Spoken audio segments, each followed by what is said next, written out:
नमस्कार मित्रमैत्रिणींनो.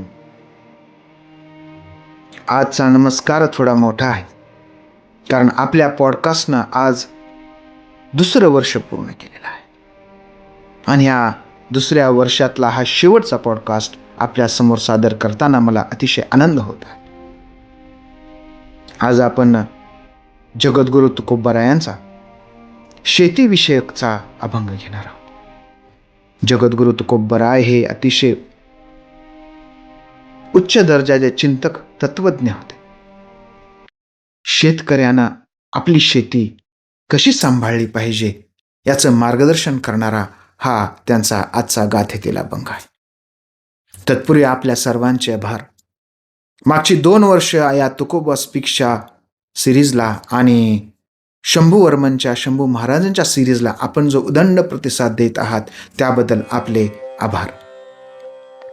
परंतु हे आणखीन जास्तीत जास्त लोकांपर्यंत काय केलं पाहिजे, गेलं पाहिजे.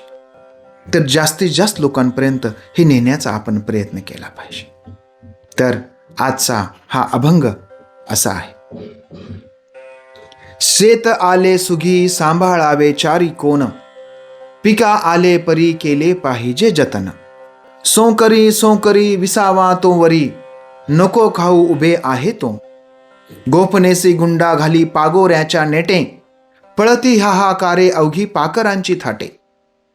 पेट उनी आगटी राहे जागा पालटुनी, पडिली या मान बळ बुद्धी व्हावी दोनी. खळे दाणे विश्व सुखी करी देता रासी, सारा सारोनिया ज्याचे भाग देई त्यासी.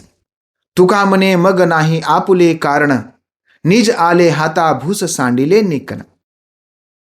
हा गाथेतील अभंग क्रमांक 1149 आहे. तर महाराज या अभंगामध्ये अगदी पहिल्या ओळीमध्ये सांगतात की शेत आले सुगी सांभाळावे चारी कोण, पिका आले परी करावे जतन. शेत आता सुगीला आलेला आहे, म्हणजे मागच्या 2-3 महिन्याच्या 4-6 महिन्याच्या आपल्या मेहनतीचं फळ आता आपल्या समोर आलेलं आहे. आपण शेतामध्ये कष्ट केलेलं आहे. शेताची नांगरणी, कोळपणी, कुळवणी हे सगळं केलेलं आहे. त्याच्यामध्ये पेरणी केलेली आहे, राखणणी केली आहे, कोळपणी केलेली आहे. त्याची अगदी एखाद्या लेकराप्रमाणे आपण त्या पिकाची संपूर्ण काळजी घेतलेली आहे. आणि या काळजीचा परिणाम म्हणून काय झालेला आहे, शेत आता सुगीला आलेलं आहे. अगदी फुलांमध्ये आलेला आहे, किंबहुना सगळीकडे फळांची लागण झालेली आहे आणि मस्तपैकी आता कणस डुलत आहेत. शेतकऱ्याचा ऊर आता हे बघून भरून येत आहे की माझ्या कष्टाचं किती मोठं फळ मला मिळत आहे. आणि हे कष्टाचं फळ बघून त्याचं मन आनंदित झालेलं आहे, तो खुश आहे, पीक आलेलं आहे. आणि आता वेगवेगळ्या कल्पना करता, या मालावर मी अमकं करणार आहे, तमकं करणार आहे, हे घेणार आहे, ते घेणार आहे. पण महाराज या ठिकाणी त्याला सावध करतात, जागरूक करतात आणि सांगतात की सोंकरी सोंकरी विसावा तो वरी, नको खाऊ उभे आहे तो. जोपर्यंत पीक उभा आहे तोपर्यंत तू विसावा घेऊ नको. सोंकरी म्हणजे जो की शेताची राखण करतो. हे राखणदारा, जोपर्यंत पीक उभा आहे तोपर्यंत तू विसावा घेऊ नकोस. कारण तू जर विसावा घेतलास तर ह्या पिकासाठी टपलेले हे जे प्राणी पक्षी आपल्या आसपास आहेत हे काय करतील, त्याच्यावर डल्ला मारतील आणि तुझं आलेलं हातात तोंडाशी आलेलं पीक हे नष्ट होईल. आपल्या जीवनामध्ये सुद्धा आपण कष्टानं काही प्राप्त करतो, परंतु आपल्या आसपासही असे प्राणी पक्षी टपलेले असतात आणि आपल्या आयत्या कमाईवर डल्ला मारण्याचा प्रयत्न करत असतात. तर त्यांच्यापासून आपण सावध राहिलं पाहिजे. त्यामुळं हे राखणदारा, तू काय कर, विसावा घेऊ नकोस. गोपनेसे गुंडा घाली पागोट्याच्या नेटे, पळती हा करे अवघी पाखरांची थाटे. पटकन गोफणीत गुंडा घाल, फिरव आणि जिथं पाखरं दिसतात त्या ठिकाणी गोफणीचा एक फटका दे. तेव्हा फटका ते पाखरं खातील, तेव्हा थैथयाट करत काही पळून जातील. अगदी आपल्याही आसपास आपल्याशी गोड बोलून आपल्याला खड्ड्यात घालणारी ही जी पाखरं आपल्या आसपास असतात त्यांनाही असा गोफण गुंडा मारून आपण काय केलं पाहिजे, दूर पळवलं पाहिजे. अन्यथा ते त्यांचा डाव साधतील आणि आपली कष्टाची कमाई काय होईल, नष्ट होईल. महाराज पुढच्या ओळीमध्ये म्हणतात की पेटवून आगटी राहे जागा पालटुनी. आगटी पेटव, रात्रभर तुला राखण करायचे. फक्त पक्षी प्राणीच नाही तर चोरटे पण आहेत, लुटारू पण आहेत. त्यामुळे वेगवेगळ्या ठिकाणी आकटी टाक, कारण चोरटे येताना बघतात आकटी कुठं आहे, आकटी इथं आहे म्हणजे इथंच कुठंतरी मालक असणार आहे. त्यामुळे वेगवेगळ्या ठिकाणी तू जे आकट्या टाक. आकटी म्हणजे एक अशी जागा असते, रात्रीच्या थंडीमध्ये थंडी वाजू नये म्हणून जो राखणदार असतो ते जमिनीमध्ये छोटासा खड्डा करतो, त्यामध्ये कोळसा वगैरे माती दगड टाकून पेटवतो आणि मस्त त्या आगीला शेकत बसतो रात्रभर. तर अशी आकटी जी आहे, आकट्या वेगवेगळ्या ठिकाणी टाक, जेणेकरून चोरांना भीती वाटेल. बघा महाराजांचं निरीक्षण किती अचूक आहे. चोर काय पाहतात? आकटी पाहतात. जिथं आकटी तिथं मालक किंवा राखणदार. त्यामुळे वेगवेगळ्या ठिकाणी तो आकट्या कर, म्हणजे चोरांना पण काय भीती बसेल, अरे इथं बी माल आहे, तिथं बी आहे, तिथे बी आहे, तिथं बी आहे.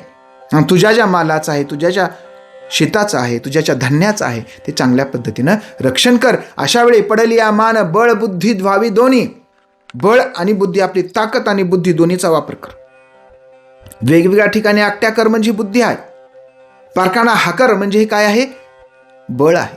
वेळप्रसंगी 2 हातही आपल्याला चोरट्यांसोबत करावे लागले तरी ते तू कर, कारण ही तुझी काय आहे? मागच्या संपूर्ण या 4-6 महिन्यातली प्रचंड मेहनत आहे. त्यामुळे ह्या मेहनतीचं जे आहे रक्षण करणं हे तुझं कर्तव्य सुद्धा आहे.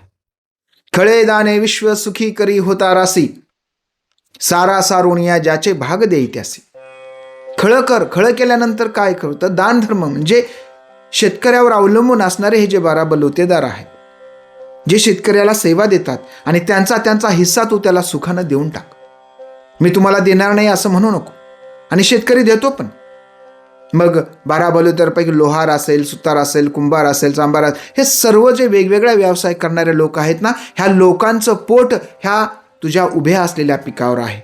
त्यामुळे तुझ्या पोटासोबत तुला त्यांच्याही पोटांचा विचार करायचा आहे. आणि त्यासाठी तुला चोरा चिलटापासून या तुझ्या उभ्या पिकाचं रक्षण करायचं आहे. ते तू रक्षण कर.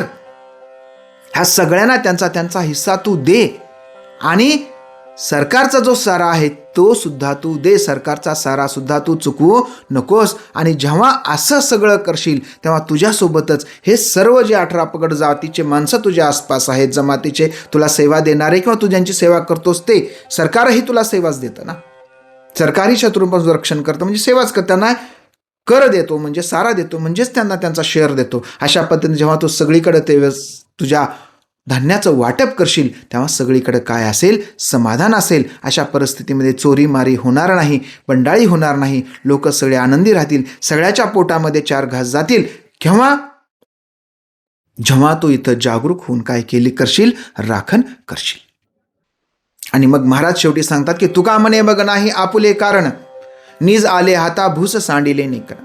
आणि मग आपल्याला आता काही कारण नाही. जेव्हा असं होईल, सगळ्यांना त्यांचा हिस्सा मिळेल. बलुतेदारांना त्यांचा हिस्सा, राजाला त्यांचा हिस्सा, काम करणारा, कष्ट करणारा त्यांचा हिस्सा, तुझ्याही घरी धनधान्याची बरसात झाली की मग हे भुसा सगळा निघून जाईल आणि हातात तुझ्या काय येतील? सुंदर कण येतील. हे कण केवळ धान्याचे नाहीत, हे समाधानाचे आहेत, हे आशीर्वादाचे आहेत, हे प्रेमाचे आहेत. ह्या धान्यानं ज्यांची पोटं भरणार आहेत ते सर्व लोक काय करणार आहेत? तुला आशीर्वाद देणार आहेत.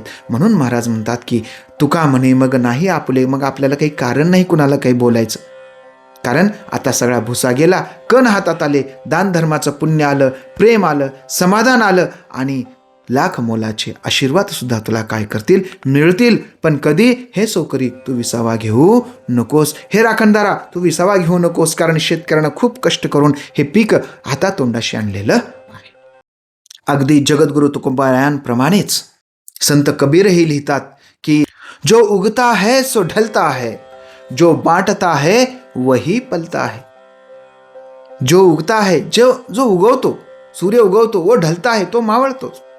त्यामुळे जो वाटतो तोच वाढतो.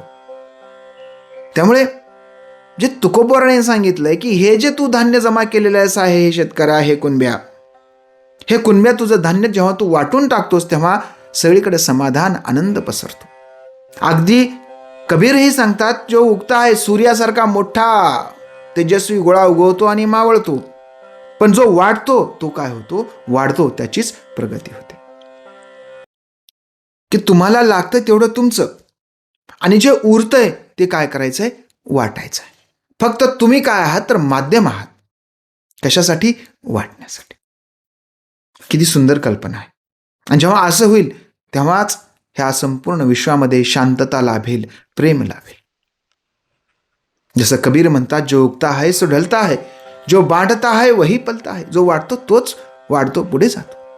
त्यामुळे हे शेतकऱ्या, हे कुणब्या, तू काय कर? वाटून टाक आणि समाधानी हो. गुरुदेव रवींद्रनाथ टागोर याच अर्थात म्हणतात की I slept and dreamed that life was Joy, I awoke and saw that life was service. I acted and behold, service was joy. जेव्हा मी झोपतो आणि स्वप्न पाहतो तेव्हा मला असं वाटतं की हे जीवन काय आहे, आनंद आहे. आणि उठलो आणि बघतो तर काय आहे, हे जीवन म्हणजे काय आहे, ही सेवा आहे. आणि जेव्हा मी सेवा करतो तेव्हा माझ्या लक्षात येतं की ही जी सेवा आहे हाच आनंद आहे. म्हणजे झोपेत स्वप्न जे आनंदाचं पाहिलं होतं तो आनंद उठल्यानंतर कधी मिळाला, जेव्हा सेवा केली.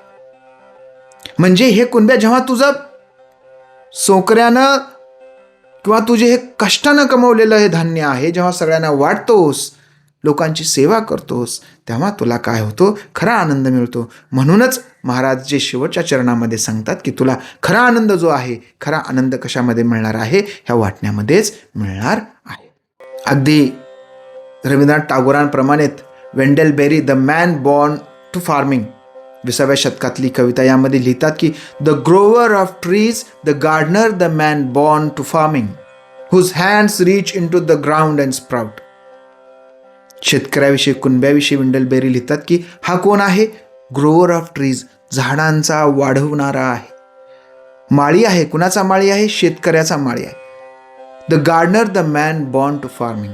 आणि मग हा जो व्यक्ती आहे, हा जो कुणबी आहे, हा शेती करण्यासाठी जन्मलेला आहे. आणि याच्या हातानंच काय होतं, जमिनीमध्ये जेव्हा याचे हात जातात तेव्हा स्प्राउट होतं, म्हणजे सुंदर सुंदर रोपं उगवतात. एवढं महान काम या जगाला ज्या पद्धतीनं नवीन सजीवांचा, नवीन सृष्टीचा निर्माता हा जसा ईश्वर आहे, तसा ह्या नवीन सृष्टीचा निर्माता कोण आहे, हा शेतकरी आहे, हा कुणबी आहे. त्यामुळे या कुणब्याकडंच ती क्षमता आहे की तो लोकांना देऊ शकेल.